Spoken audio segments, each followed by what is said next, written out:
तर काय होणार आहे, इथं 21 येणार आहे आणि मग इथं काय करायचं 16 गुणिले 6, 16 7 112 प्लस काय होणार आहे 15 त्रिक 45. अशा पद्धतीने तयार होईल. लक्षात ठेवा काय केलं, छेद समान करायसाठी याला कितीने गुणलं 7 ने गुणलं, याला 3 ने गुणलं. हे गुणल्यानंतर अंशाला पण त्याच संख्येने गुणायचं आणि इथं पण काय करायचंय त्याच संख्येने गुणायचं, हे लक्षात ठेवायचं. मग त्याच संख्येला गुणल्यामुळे किती झालं इथं 112 आणि इथं 15 त्रिक 45. मग यांची बेरीज करून घेऊ आपण. 112 प्लस 45 7 5 आणि किती 1 म्हणजे किती आले मिळाले तर 157. 157 छेद 21 हे आपल्याला उत्तर मिळालं. ह्या दोन्हीची जर बेरीज केली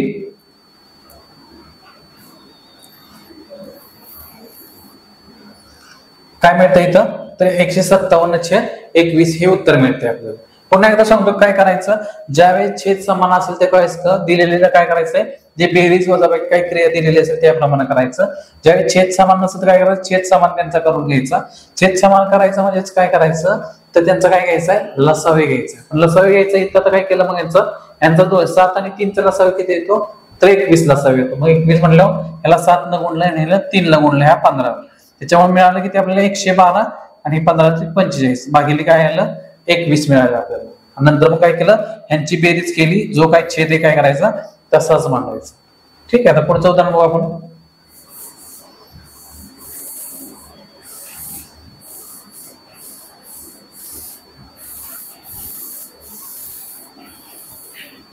इथं आता काय आहे 13/2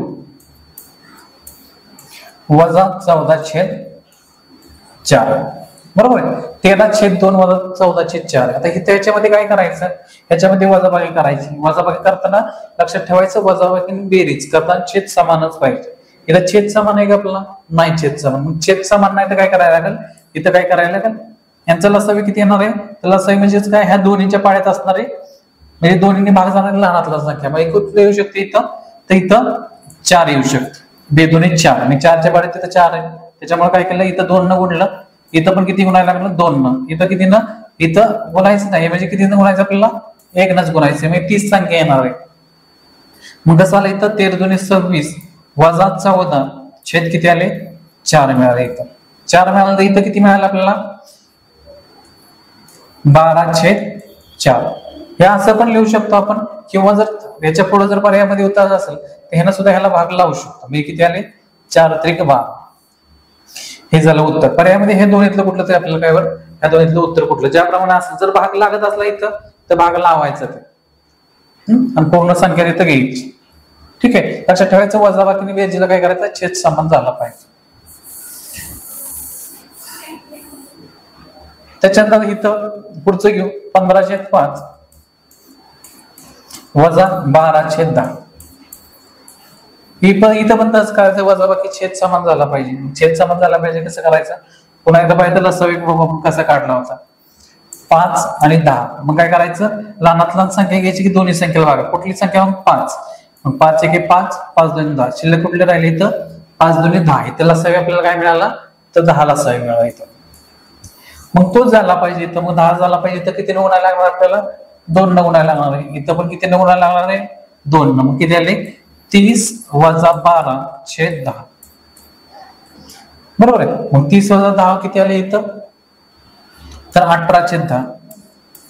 आणि हे लक्षात ठेवायचं की 18/10 आलं तर हे उत्तर आपलं फायनल नाही. ह्याच्यामध्ये काय करायचं आपल्याला तर संक्षिप्त रूप करायचं, म्हणजे काय जिथपर्यंत आपल्याला भाग जातोय दोन्ही संख्येला एकाच संख्येला लावायचं. मग किती लागणार आहे इथं किती लागला 92 18 2 10.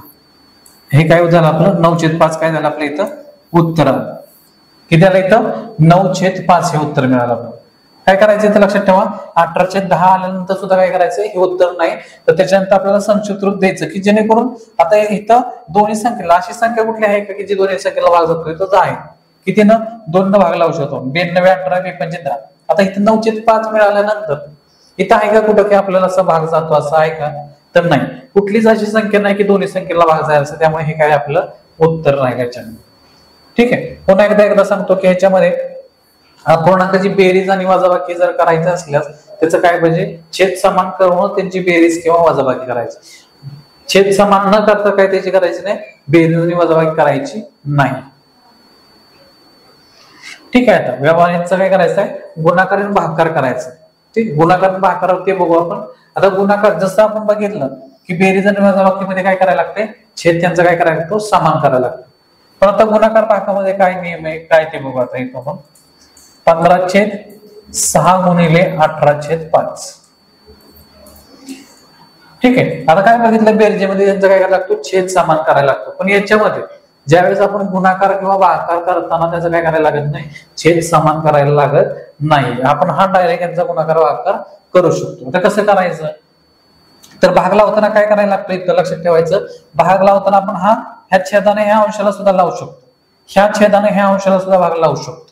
फक्त काय करायचं नाही, छेदाला भाग लावायचा नाही. इथं अंशाला लावायचं आहे का नाही लावायचं.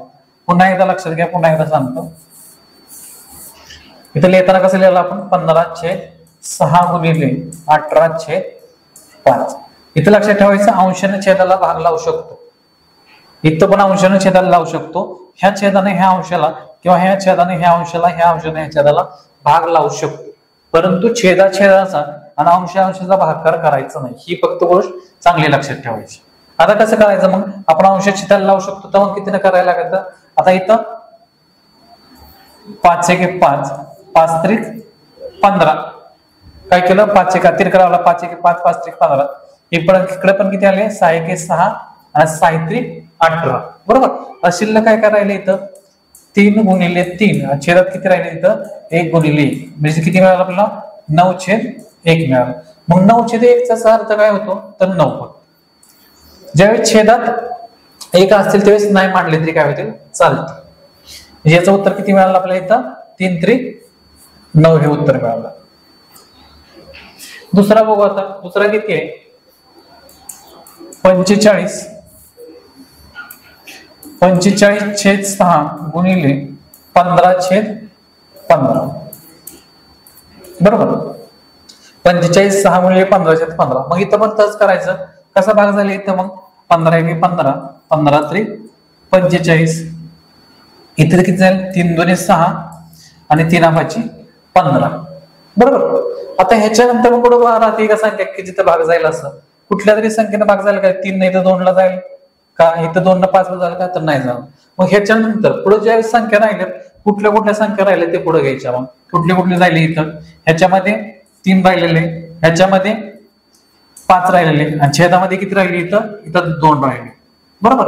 मग काय करायचं, तर इथं राहिलेल्या संख्याचा काय करायचा, छेदाच्या ज्या संख्या राहिल्या त्यांचा गुणाकार, अंशातल्या राहिल्या त्यांचा गुणाकार. मग इथे किती आले, 15/3=15, 15/2 हे आपल्याला काय मिळाले, उत्तर मिळाले. ठीक आहे. तिसरं उदाहरण बघू याच्यामध्ये, 16/4 गुणिले 28/7. बरोबर. मग कसं आलं इथं, 4×1=4, 4×7=28 आणि ह्या 7×1=7. मग इथं फक्त शिल्लक राहिलं आपलं, इथं फक्त किती शिल्लक राहिले, 16 शिल्लक राहिले. कसं केलं, 4×1=4 पहिल्यांदा, 4×7=28 आणि 7ला 7 गेले, शिल्लक किती राहिले इथं आपले 16 शिल्लक राहिले. ठीक आहे. बाकी पुढचे उदाहरण घेऊ आपण. किती आहे, 96/2 गुणिले 14/16.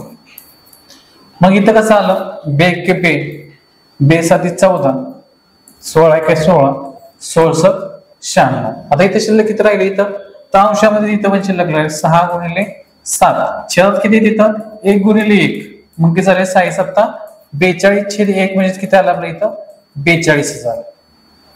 42 एक छेदातला मांडायची काय सांगितलं आधी, पण तो काही गरज नाही मांडायची. त्याच्यात शेवटचं उदाहरण घेतलं, 15/5 गुणिले 12/10. बरोबर आहे. आता इथं भाग कुठं जातोय ते बघायचं. आता हा सांगितलं की हा पण भाग लावू शकतो अंशातून, म्हणजे कसं आलं 5×1=5 आणि 5×3=15 आले.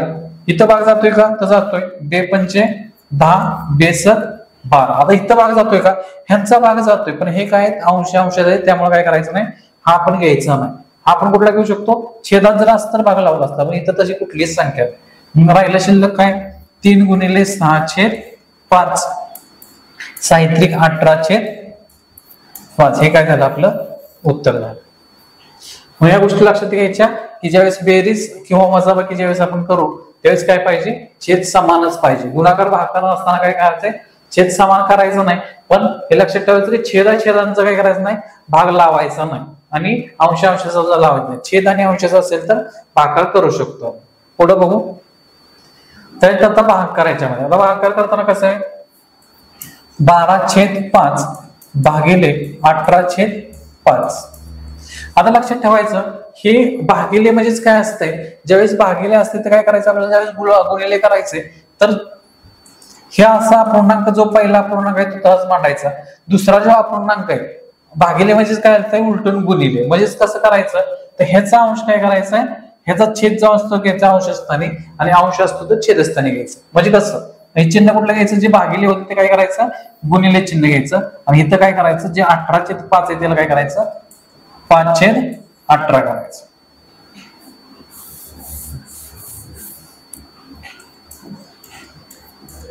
काय करायचं, इथं 12/5 काय केलं, जसं आहे तसं मांडलं. गुणिले इथं 18/5 होतं, मग इथं काय केलं आपण, भागिलेचं गुणिले केलं, मग इथं काय केलं आपण 5/18 केले. ही गोष्ट लक्षात ठेवायची. मग काय केलं आता मागाच्या करायचं, ह्या 5 ला काय केले, हे 5 गेले, 6×2 12 आणि 6×3 18. म्हणजे याचं उत्तर किती आलं, 2/3 हे उत्तर आपल्याला मिळते. किती मिळालं, 2/3 हे उत्तर आपल्याला मिळालं. ठीक आहे, पुढचं बघू आता.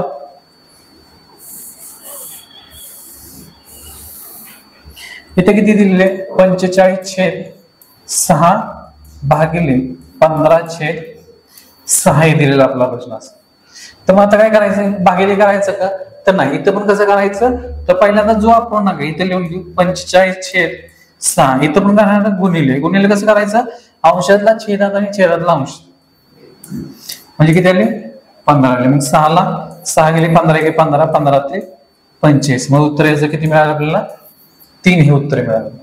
ठीक आहे, हे फक्त लक्षात ठेवायचं. भागिले केल्यानंतर हा अपूर्णांक उलटा होतो. म्हणजे अपूर्णांक कसा होतो, अंशाचा छेद आणि छेदाचा अंश. ह्याचा करायचा नाही तर कुठल्याच करायचं, दुसऱ्याच करायचं. हे लक्षात घ्यायचं. पुढचा किती येतात, 16/3 भागिले 15/7 असा आहे. तर मग कसा होईल सांगायचा, तर काय होणार आहे, हा पहिला लक्षात ठेवायचा, असाच मांडायचा आहे. गुणिले काय होईल, 7/15 असं होईल. इथं तर भाग जातोय का, इथं भाग जातोय, कुठले तर येणार, 2 न भाग जात नाही तर 3 न जात नाही. मग हा काय होईल, हा जसा तसा राहील. मग यांचं काय करायचंय, 24×7 112 आणि 15×3 45. बरोबर, हा असंच राहील. तर कुठं भाग जातोय का आपल्याला, तर भाग नाही गेला तर तसंच काय होतंय, अंशांशीची बेरीज होईल आणि छेदाची बेरीज होईल. हा असंच राहील. ठीक आहे, त्याच्यानंतर आता 13/2 भागिले 14/4. मग कसा होईल, हा 13/2 गुणिले 4/14. काय केलं इथं पण, 13/2 गुणिले 4/14. मग 2×2 पुन्हा इथं कसं जाईल, 2×2 मग उत्तर काय आलं आपलं इथं, 13/7 हे उत्तर आपल्याला मिळते. काय केलं इथं, पहिल्यांदा उलटा केला त्याचा, 13/2 4/14 आले, 2×4 आणि 2×7 शिल्लक काय राहिलं आपल्याला, 13/7 हे शिल्लक राहिलं. ठीक आहे, आता याचं शेवटचं उदाहरण बघू आपण.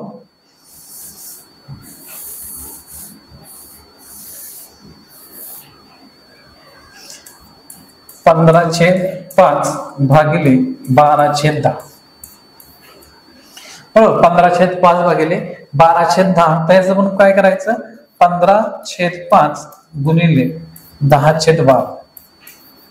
मग कसं होईल, 5×1 5×5 इथं होईल. पुन्हा 2×2 3×2 आणि 3×15. बरोबर, मग 3×15 इथं शिल्लक मग काय राहिलं, इथं 5/2 हे करायला आपलं, हे आपलं उत्तर झालं. 5/2 हे उत्तर झालं. ठीक आहे, आता आपण काय काय शिकलो पाहिजे बघू.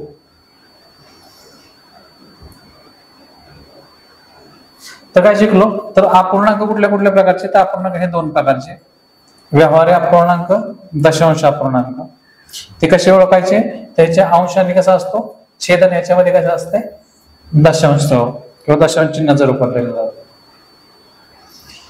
त्याच्यानंतर अंशाधिक कसा आणि छेदाधिक कसा हे पण बघितलं आपण.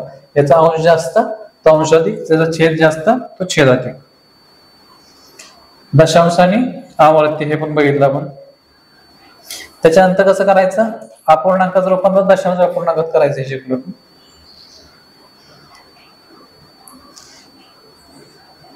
त्याच्यानंतर पूर्णांकयुक्त अपूर्णांकाचं रूपांतर अपूर्णांकात करायचं आणि अपूर्णांकाचं रूपांतर पूर्णांकयुक्त अपूर्णांकात कसं करायचं ते बघितलं. आणि त्यांची बेरीज वजाबाकी गुणाकार आणि भागाकार या गोष्टी बघितल्या. ठीक आहे, आज थांबूया आपण इथंच.